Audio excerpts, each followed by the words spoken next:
오늘은 무죄한 어린이들의 날. 이 날의 배경은 아기가 태어나자 헤롯 대왕이 혹시나 남아있을 그 유대인의 왕, 그 씨를 말리기 위해서 어떻게 조치합니까? 2살 미만의 사내 아이들은 다 어째라? 유아 학살 명령을 내리지 않습니까? 그게 마태복음 2장에 보면 기록이 되어 있습니다. 여러분 한번 듣고 대답해 보십시오. 2살 미만의 남자 아이들이 그 베들레헴과 그 임방에 있던 아이들이 다 죽었습니다. 누가 이 아이들을 죽게 했습니까? 이 아이들이 누구 때문에 죽었습니까? 어렵습니까? 이 아이들은 헤롯 때문에 죽은 것입니다. 혹시라도 이렇게 생각하실까 봐 이 말씀을 드리는 것입니다. 예수님이 성탄하셨기 때문에 이런 일이 생긴 거 아니야? 그분이 애시당초 성탄만 안 하셨어도 왜 2살짜리 이 아이들이 다 죽어? 예수님께서 오시지 않았으면 일어나지도 않을 일인데 하면서 혹시라도 예수님의 성탄의 그 책임과 이유를 돌릴까 봐 하는 마음에 이 얘기를 제가 꺼내드리는 것입니다. 여러분 다시 말씀을 드립니다. 2살 미만의 남자아이들이 한날 한시에 죽은 것은 누구 때문이다? 헤롯 때문인 것입니다. 헤롯이 자기의 기득권을 유지하기 위해서 그 아이들, 어린 아이들의 생명을 우리가 배운 용어대로 표현해 드립니다. 소비한 것입니다. 헤롯이 지 왕권을 유지하기 위해서 그 무죄한 2살 미만의 어린 아이들을 소비했다라는 것입니다. 나 살자고, 나 잘되자고, 나 올라가자고 다른 인생을 밟고 떨어뜨리고 그렇게 착취했다라는 것입니다. 바로 그런 세상 한복판으로 성탄하신 분이 예수님이셨습니다. 여러분 예수님께서 성탄하신 이 세상은 바로 그런 세상이었다라는 것입니다. 약육강식의 세상. 내가 올라가기 위해서는 너를 밟아야지 올라갈 수 있는 세상.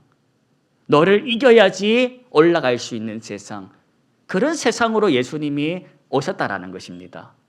그런데 우리 예수님은 그런 소비를 권하는 세상 속에서 어떻게 사셨냐? 이 세대의 가르침을 본받은 것이 아니라 이 세대를 본받지 않고 그분은 마음을 새롭게 함으로 변화를 받아 누구의 기쁨을 위하여 살았다? 하나님의 기쁨을 위하여 예수님이 사셨습니다.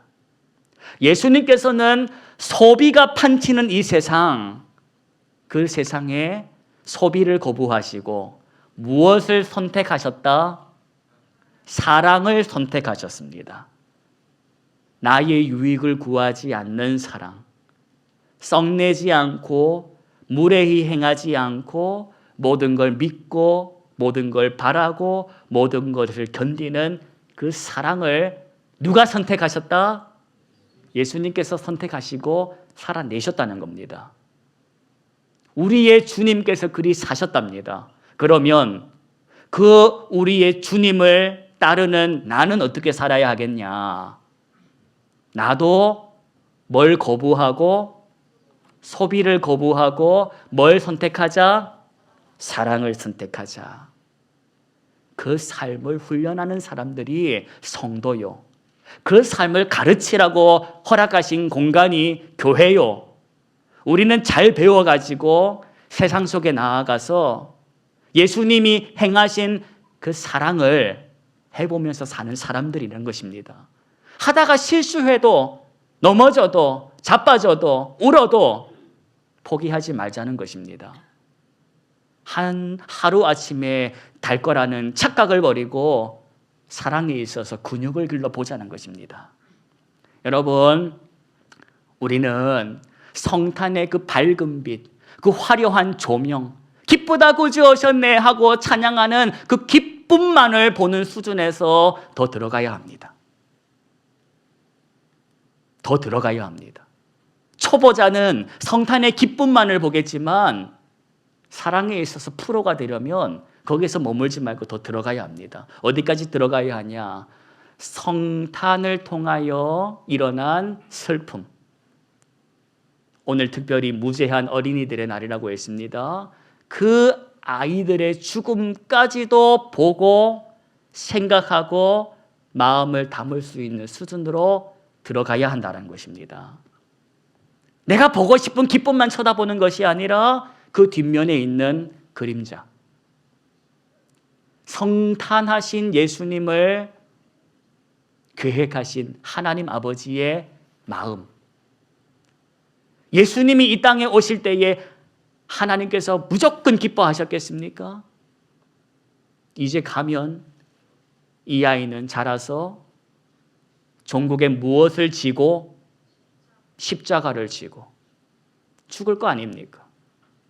저와 여러분은 성탄의 기쁨만을 볼 것이 아니라 그 뒤에 너머까지 하나님의 지극한 사랑과 더불어 지극한 슬픔까지도 볼 줄 아는 그런 안목을 가져야 합니다.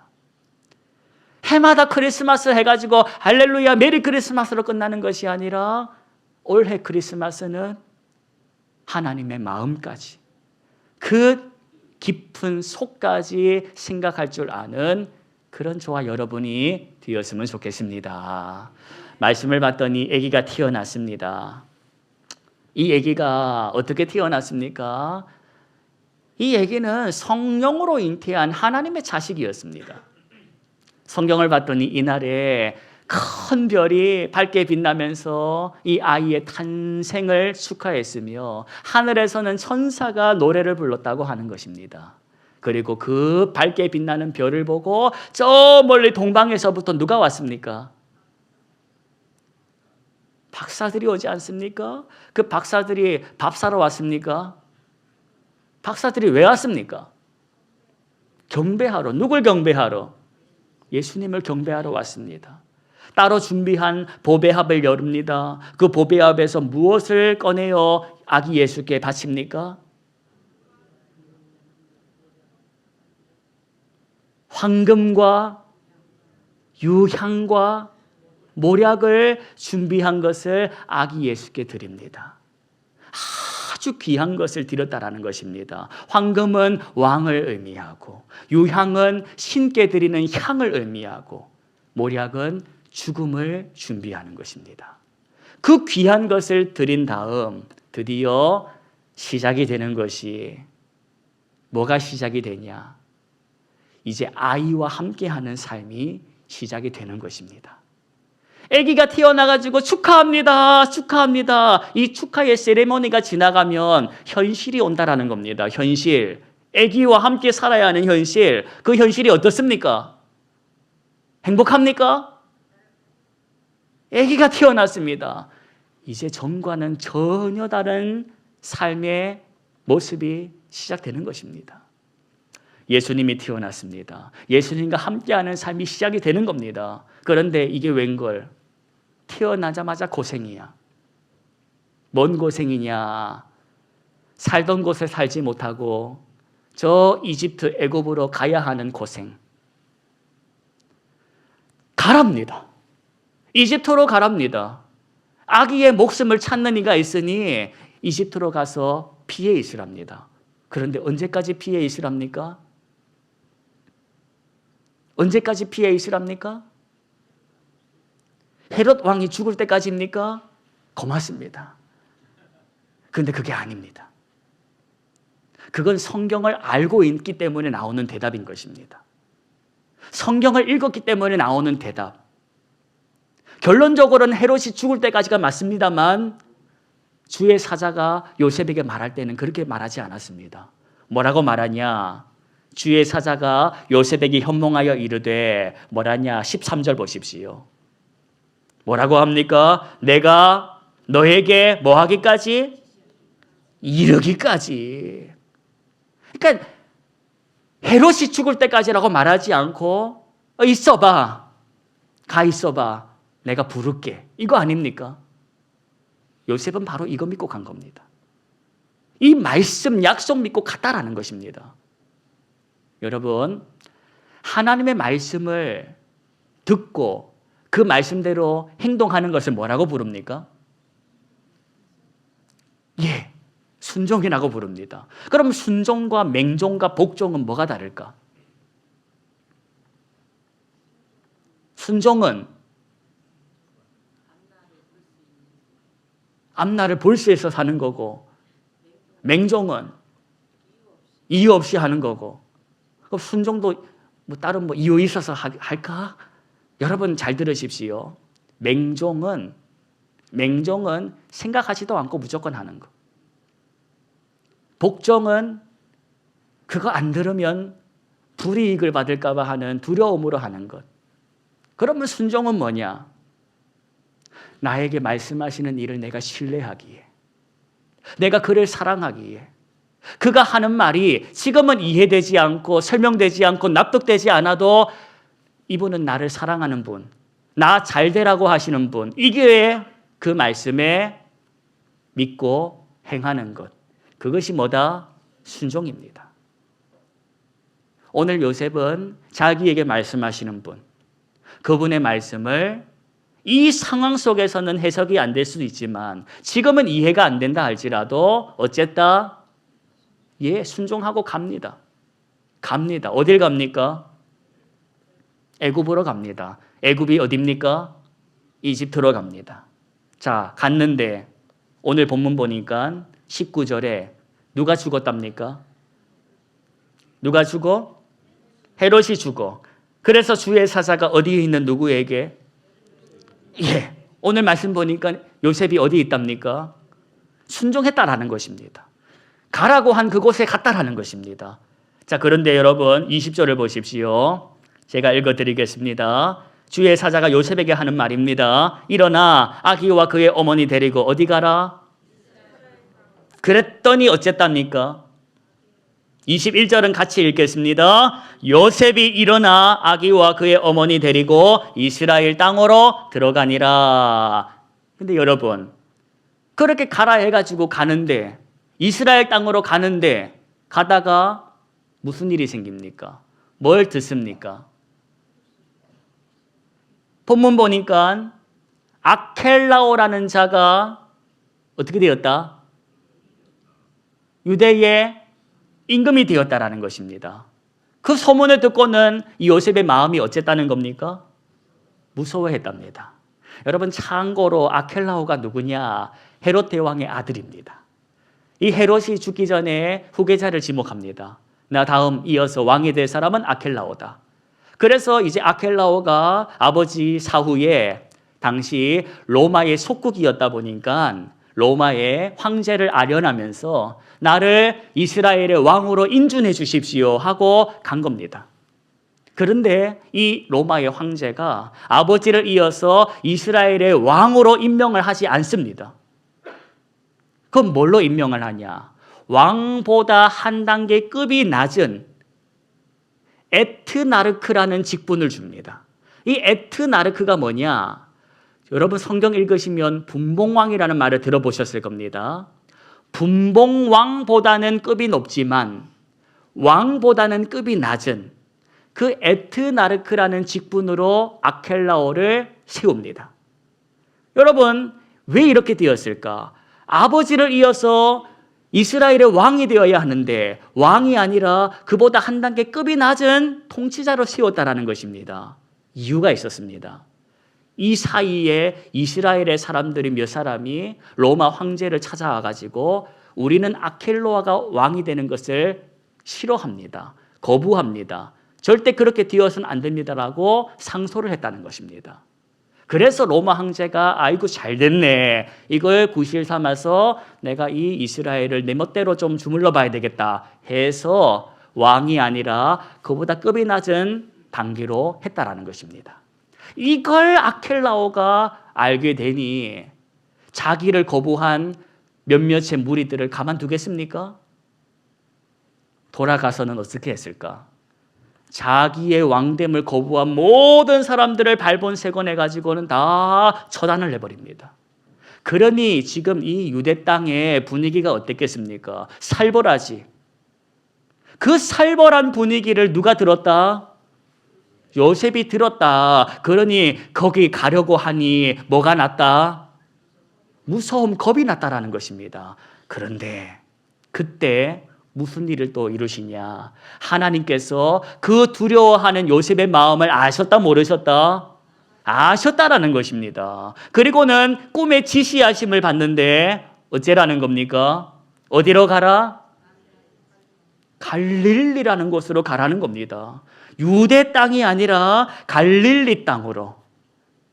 그러니 예를 들어 드리겠습니다. 천안으로 가야 하는데 천안이 아니라 아산으로 가라고 했다라는 것입니다. 그렇게 유대 땅으로 가려 했던 이 요셉이 겁이 나자 주의 사자는 그 옆에 다른 동네 갈릴리라는 동네로 가게 했고, 결국 이 요셉과 이 가정은 어디에 머물러게 됩니까? 갈릴리 나사렛이라는 동네에 머물게 되는 것입니다. 이제 여러분께 여쭤보겠습니다. 요셉은 처음 어디 가려고 했을까? 헤롯이 죽었네, 이제 고향으로 돌아갈 수 있네 하면서 본국으로 돌아오지 않았겠습니까? 처음에 어디 가려 했을까? 어디? 베들레헴. 정확하게 어디라고 말하진 않지만 그는 적어도 유대 땅으로 가려고 했습니다. 유대 땅은 베들레헴, 예루살렘 그 동네를 의미합니다. 적어도 이 아기의 정체를 알았기 때문입니다. 이 태어난 아기는 하나님의 자식. 그러니 백성들을 죄에서 구원하실 메시아인 겁니다. 이 메시아가 활동해야 될 무대는 중앙무대. 다윗 임금이 활동했던 거기로 데려가야 하는데 지금 거기로 데려가려고 했더니 그 분위기가 살벌해. 그래서 처당에 세웠던 계획대로 되지 않고 엉뚱한 곳 갈릴리 나사렛으로 가게 돼버린 겁니다. 여러분, 요셉의 마음이 어땠을까? 딱 베들레헴 가야 하는데, 예루살렘 가야 하는데, 그런데 오늘 내 현실의 자리는 어디다? 어디다? 나사렛이라는 겁니다. 지금 요셉이 세운 계획대로 된 겁니까? 된 겁니까? 안 된 거지. 이제 여러분께 여쭤보겠습니다. 올해 마지막 주일을 살고 있는 여러분에게 여쭤보는 것입니다. 여러분은 올 초 2025년도를 시작하면서 세웠던 계획이 있었을 것인데 그 계획대로 되었습니까? 여러분이 생각했던 그 계획대로 다 착착착착 이루어졌습니까? 여러분이 생각했던 여러분의 베들레헴에 지금 가 계십니까? 아니면 이게 뭐야? 왜 내가 나사렛에 와 있지? 하고 계신 분은 안 계십니까? 여러분, 하나님의 사람들은 인정해야 합니다. 인생이란 내가 세우는 계획대로 된다, 안 된다? 안 된다. 내가 세운 계획대로 되냐? 살아보니까 안 되더라는 겁니다. 안 되더라. 그런데 하나님의 사람은 신앙생활을 하면 할수록 이걸 알게 됩니다. 내가 세우는 계획대로는 되지 않지만 하나님이 세우신 계획대로 되어감을 신앙생활을 하면 인정하게 되더라는 것입니다. 한번 우리 생각해 보십시다. 나는 지금 어디에 있나? 2025년도 시작할 때에 생각했던 것은 내 인생의 종점은 예루살렘, 베들레헴인데 왜 내가 지금 갈릴리 나사렛에 와 있을까? 내가 뭘 잘못해가지고? 아니 왜 내 갑자기 인생 가운데 이 아켈라오가 등장했지? 내 계획에는 아켈라오가 없는데 내가 세운 계획은 그래 헤롯이 죽으면 해결되겠지. 헤롯 죽을 날만 바라보고 헤롯 죽어서 기뻐했고 이제 됐다 싶었는데 왜 아켈라오냐는 겁니다. 여러분 2025년도에 여러분에게 나타난 아켈라오는 없습니까? 계획하지 않았던 아켈라오. 그게 나타나가지고 내 길을 막네. 나를 힘들게 하네. 무섭게 하네. 두렵게 하네. 내년이라고 해서 그 아켈라오가 없겠습니까? 내년이라고 해서 내가 생각했던 등장인물들만 등장할 것 같습니까? 갑자기 내가 생각하지도 않았던 인생들이 나타나가지고 아켈라오 짓을 하지 않겠냐? 여러분 기억하십시다. 저와 여러분은 하나님의 사랑입니다. 처음 애시당초 내가 계획했던 유대 땅 베들레헴이 아니라도 괜찮아. 갈릴리 나사렛이면 어떻습니까? 나사렛에는 뭐 하나님이 안 계십니까? 나사렛에 가면 죽습니까? 망합니까? 나는 내가 계획한 곳에 서 있지는 않지만 하나님이 계획하신 자리에 내가 서 있다는 것을 인정하자는 것입니다. 여러분, 내가 계획한 자리가 아니라도 괜찮지 않습니까? 내가 하나님이 계획하신 자리에 있다라는 믿음으로 살아보자라는 것입니다. 하나님이 여러분을 사랑하시지 않습니까? 그 하나님께서 여러분을 사망의 음침한 골짜기에 두고 혼자 가시겠습니까? 억한 심정으로 한번 굴러봐라 하는 마음으로 눈물의 골짜기로 인도하시겠습니까? 하나님을 신뢰하면서 살아보시라는 것입니다. 내가 애시당초 처음 계획했던 자리에는 없지만 하나님 계획 안에 내가 있음을 믿음으로 선포하자라는 것입니다.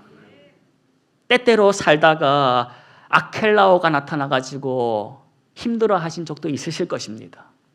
왜 그게 나타나가지고 내 길을 방해해? 왜 그런 일이 터져가지고 날 울게 해? 그러나 여러분, 우리가 그 아켈라오로 인해서 죽었냐? 망했냐? 아니라는 것입니다. 그걸로 인해서 슬퍼하고 힘들어하고 아파했기는 건 사실이지만 나는 오늘도 살아있다. 나는 오늘도 주 안에서 살아있다. 그것으로 기뻐하고 그것으로 하나님의 계획하심이 있음을 바라보며 한번 살아보자는 것입니다. 아기가 태어났습니다. 아기가 태어나면 하는 소리가 뭡니까? 뱃속에 있을 때가 좋았는 걸. 여러분, 뱃속에 있을 때는 뱃속에 있을 때에 무게감이 있고 나오면 나온 상태의 무게감이 있는 것인데 예수를 믿고 난 다음에 예수의 사람으로 사는 삶 속에 주어지는 무게감이 있음을 기억하십시오. 예수 믿으면 만사가 오케이, 형통할 줄 압니까? 오히려 요셉을 보십시오. 이 아기가 태어나자 안 해도 될 고생을 하지 않습니까? 이 아기가 태어나자 안 해도 될 고생을 하는 거 아닙니까? 내가 예수를 믿지 않았으면 안 해도 될 고생을 예수 믿게 됨으로 하게 되는 고생이 있다는 걸 기억하자는 겁니다.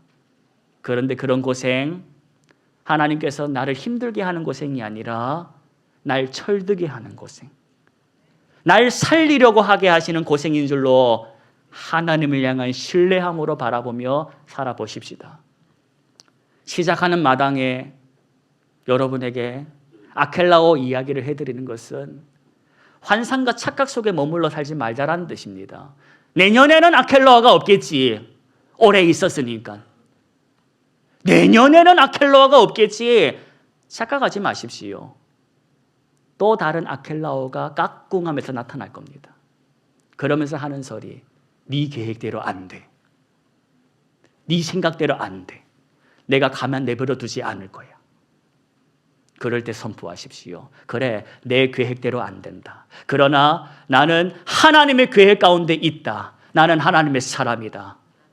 이렇게 선포하시면서 2026년도를 하나님의 계획 가운데 살아가시기를 축복합니다.